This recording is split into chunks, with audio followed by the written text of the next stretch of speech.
ça nous oblige à être beaucoup plus économe en eau. Donc là aujourd'hui on est vraiment obligé de changer nos pratiques, nos méthodes de travail et ça a donc un impact très conséquent.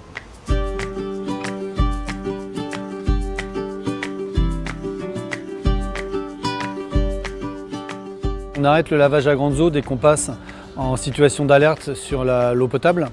Et puis progressivement, à chaque fois qu'on monte d'un cran, on diminue l'utilisation restante. Donc on diminue les véhicules qui consomment de l'eau un peu, comme les balayeuses par exemple. On diminue l'utilisation aussi des hydrogommeuses qui enlèvent les graffitis.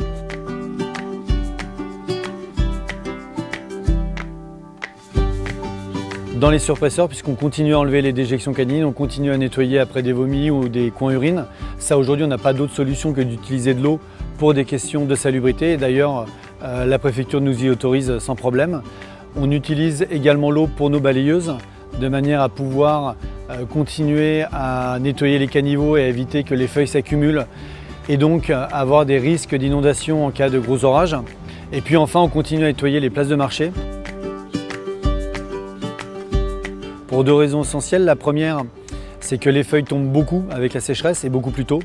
Et la deuxième, c'est aussi que ce caisson aspire-feuille a l'énorme avantage de ne pas consommer du tout d'eau et donc de pouvoir l'utiliser en période de sécheresse comme on le fait aujourd'hui. Ça fait de la poussière, beaucoup plus qu'une balayeuse qui va utiliser un peu d'eau pour humecter. Et donc on a assez de poussière et c'est vraiment ça la différence. En période de sécheresse, on a beaucoup plus de poussière dans Nantes qu'on en a habituellement.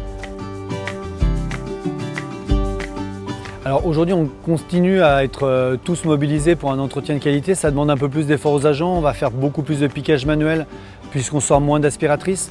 Donc c'est plus difficile en termes d'action, c'est moins rapide, c'est moins efficace, mais on reste mobilisé pour assurer un niveau d'hygiène et de sécurité. Ça, c'est notre priorité, tout en respectant, et on en est bien conscient, les limites de l'arrêté sécheresse sur lesquelles on se doit d'être exemplaire. On ne peut pas demander aux Nantais de faire des efforts chez eux si nous on n'en fait pas à notre niveau.